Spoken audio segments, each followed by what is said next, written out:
We are here with Waterfowl Innovations. Going to have them talk about the business here. And first thing, we've got John and Dan, father and son. So tell us a little bit about Waterfowl Innovations. Okay, thanks, Josh. Dan and I love waterfowl, and because of that, and our history in doing conservation work, working in wetlands, I grew up, spent my whole life, 50 plus years, observing waterfowl, hunting waterfowl, doing conservation projects.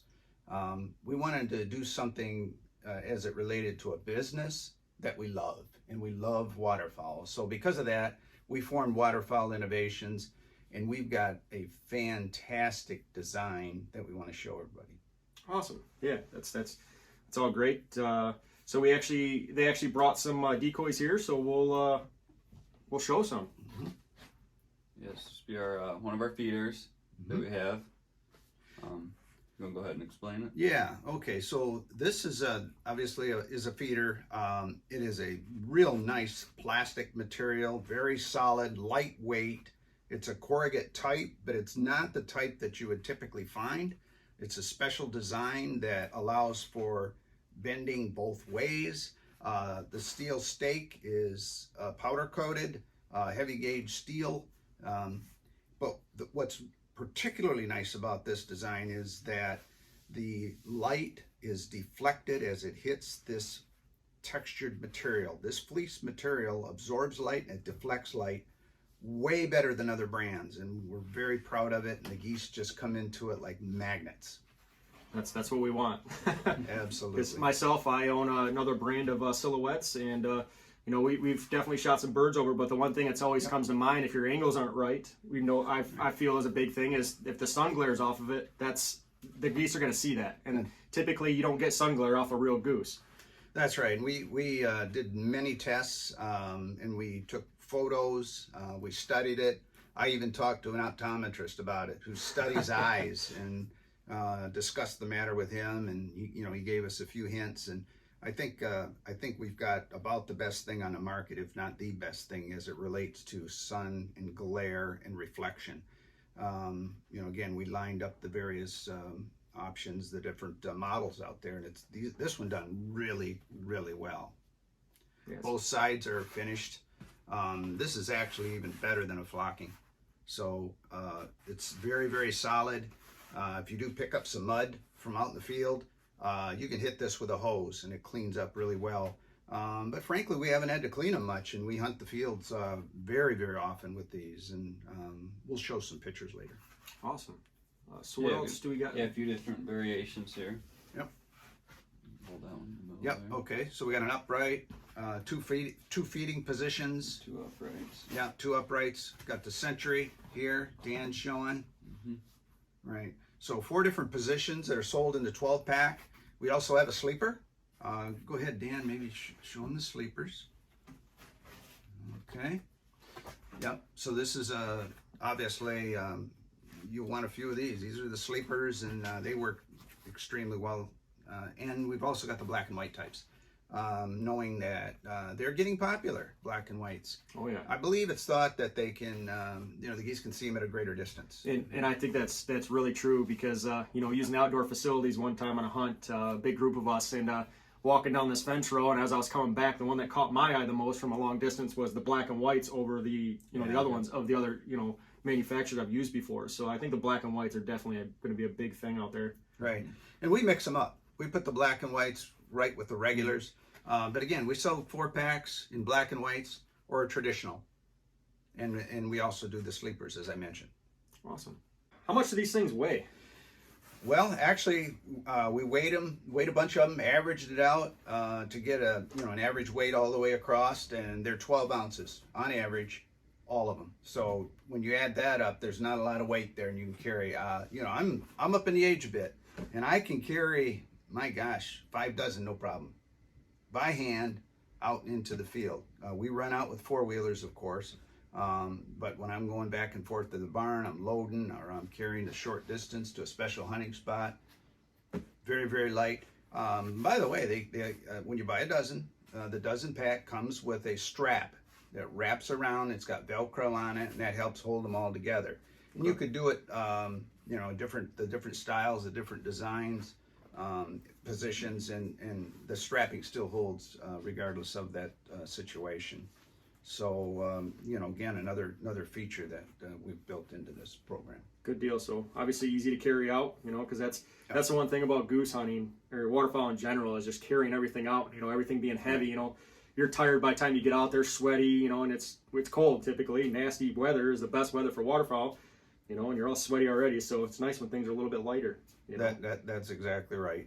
We want to make it as convenient as possible, and you know, we're working on that in future designs. You know, how do we make this slicker? How do we make it work better for the hunters? You know, we're working on a mallard design right now, a field mallard that is, and we look forward to have that out in the fall, so that, you know, you can put that out, mix them off to the side, and pick up some ducks.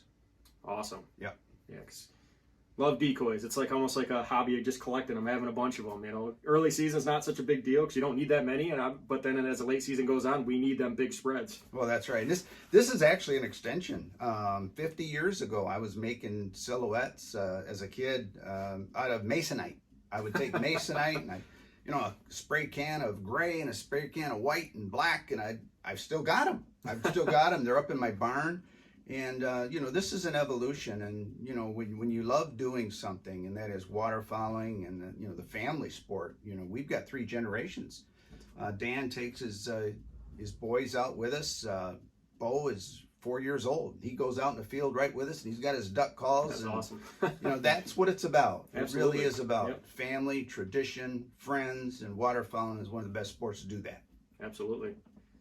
You know, and the thing I didn't mention in the beginning, you know, this is another Michigan local company. That's right. You know, that's, you know, as 810 Outdoors, we're Michigan. You know, we have another company that we've been working with too, right here out of Hadley, Michigan.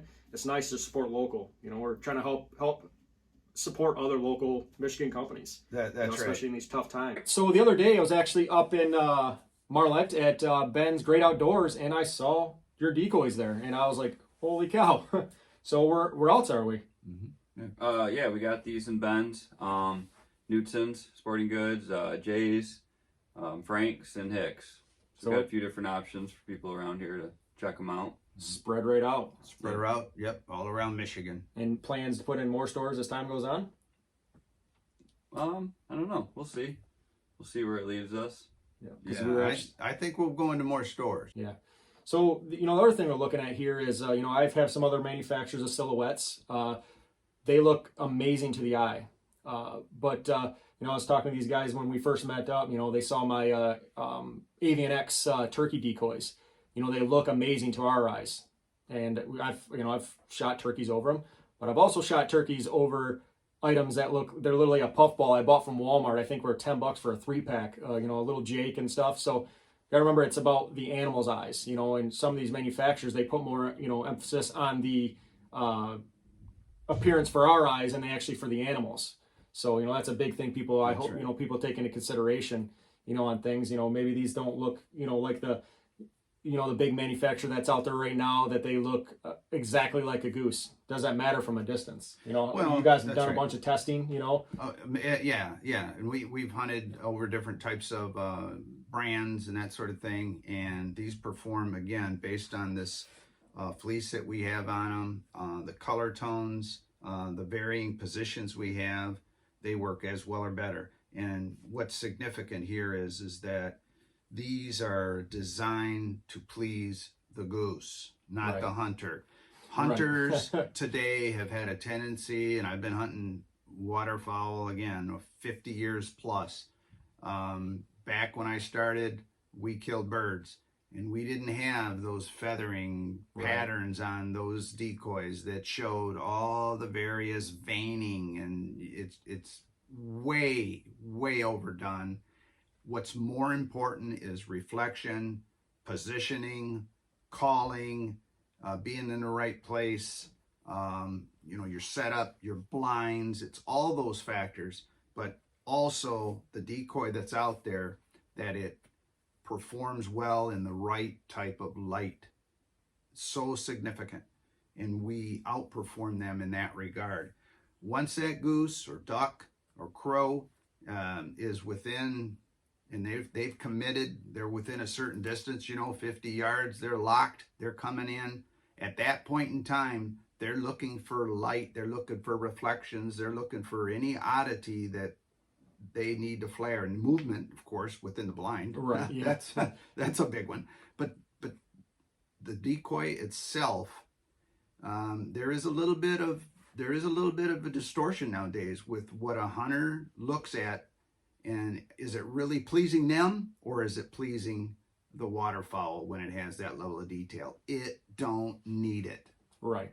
No, and I that is so true. Again, I shot one of my biggest turkeys over these little puff balls. I was putting stuff in newspaper inside of them so they look like a real turkey, and that was my biggest turkey. The oldest turkey I've shot went to those decoys because it was appealing to their eyes. It didn't have all the shiny feathering and everything else. And these guys will show some some pictures and some other to show you that these things really work. Yeah. Now another thing, if I may, Josh, is if you're hunting in wet conditions, if it's raining, which is dew waterfowl in the morning, snow. We've hunted with these under all those conditions, of course, just like I'm sure you have with yours. But we've taken these silhouettes, put them out right when the frost is coming on, and compared them to other brands, and they outperform them. We've taken these and we've hosed them down and put other brands down and put them right out in the sun and got at different angles and took photos, and you can see those reflections and deflections based on the brand. These outperform them, again, based on that very thick and high particle amount, fibers that absorb and deflect light. That is so significant. Oh, absolutely. That was a big thing this past year, towards late season when we were starting to get that snow and rain mixed, and we had a bunch of full bodies out over a little sheet water that we shot a lot of birds over this past year, and we were going out there probably every 10 minutes trying to knock the snow off, and we're like, why didn't we not bring the silhouettes? Because they're not going to hold as much snow, and like he was just saying, they obviously going to be a lot easier and less likely of snow of any or a sleet or anything sticking to these things and causing any issue for the birds, because we had birds flaring. We had ducks come in.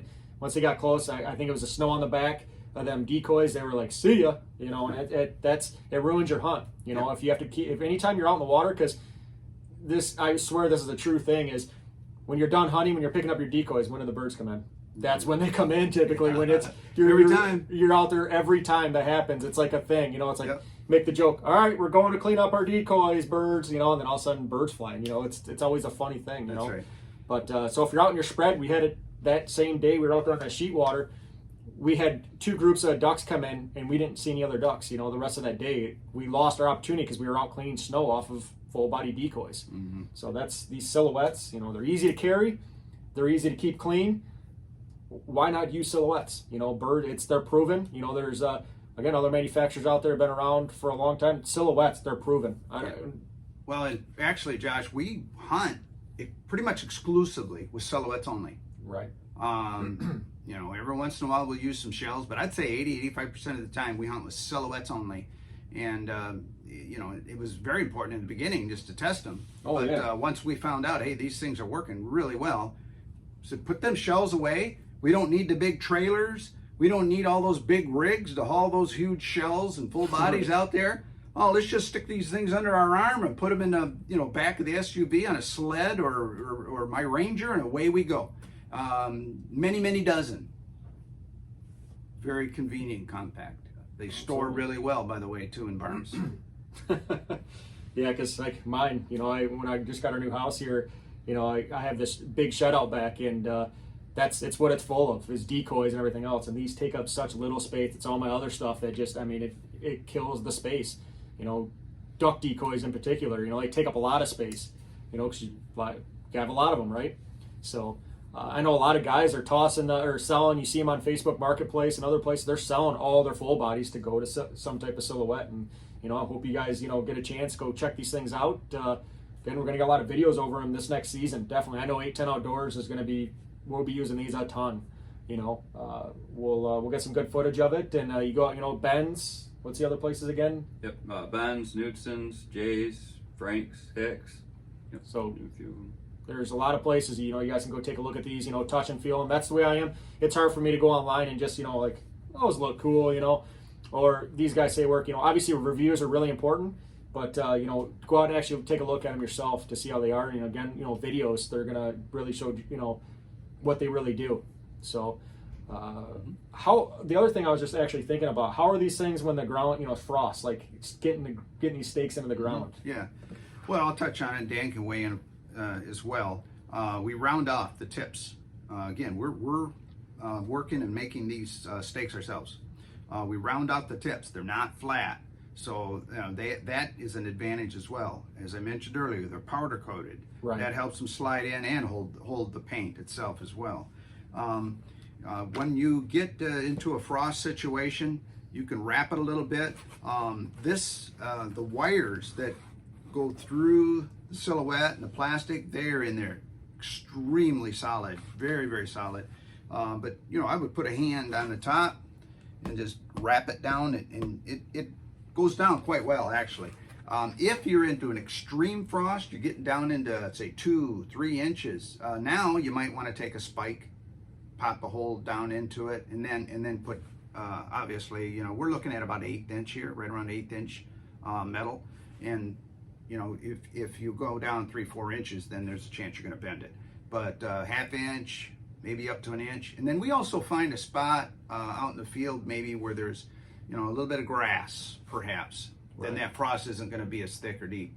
Or there's some silage laying there out in the field after they've cut the corn or the beans. Then you can kick that away when you got a pretty heavy frost. You get down inch or more. So there's ways you can kind of work with that. Even late season, those sort of conditions could happen, but we haven't had a big problem with that with our steaks and silhouettes. When you use a few of those techniques I mentioned. And then, would there be any issue with, I had to this past year, late season, was the ground was hard, like 2-3 inches of frost is actually with a rubber mallet on the top. With that, is that going to damage the product? Or? Well, it's not going to damage the product because, the top of our steak, it's a U shape. So, okay. If you hit that. Now, where you're going to run into an issue is you may bend this if you hit it and force it hard enough. And that's why, there's guys that buy the spikes, or you can get a, big, long pole barn nail, and you tap that down and then follow it down if you think you're going to bend your steak. Obviously, you don't want to do that. Right. But, again, it's got to be a pretty darn thick frost. Right. Man, Michigan in the last few years, we haven't had much of a frost, by the way. But, that's kind of strange, but it happens and it can happen, and that's, we just adjust accordingly. But again, it's never stopped us. Right. Yeah, no, because I definitely, the other manufacturer I use, it is a blunt end, which makes more sense, harder for it to go in. That's when it's rounded like that, it's rounded. It would make more sense for it to push down through easier. So, right. Cool. By hand. Make these by hand, by the way. These steaks, bend them ourselves. They are not made overseas. USA. That's all. Again, it says it right on the tag. It's one of the first things when I met actually Dan first. He brought him over was I saw that made in USA. I like that. And then actually while we're on it, their logos here on their hoodies. 810 Outdoors. We actually helped design this for them. It actually says right on there, made in USA. Because again, everything is truly made in USA here. By Dan and John, they do it themselves. Do it ourselves. All themselves, which is You're great. looking at the owners and the manufacturers, the hunters, the field testers, the designers, and integrators, and collaborators with 810 Outdoors. Cool. So, other than that, I think we've pretty much covered everything. And so again, stay tuned for the website. Once that website develops, we'll obviously be posting it here at 810. Getting it out, share it out, and obviously when you'll see them on social media. I'm sure you'll be sure of that. Other than that, stay tuned. We're going to have our next interview will be with Hadley Calls out of obviously Hadley, Michigan. Duck and Goose Calls, and they have some other big things in the works. So, thanks, guys. Thank you. Yeah, thank you.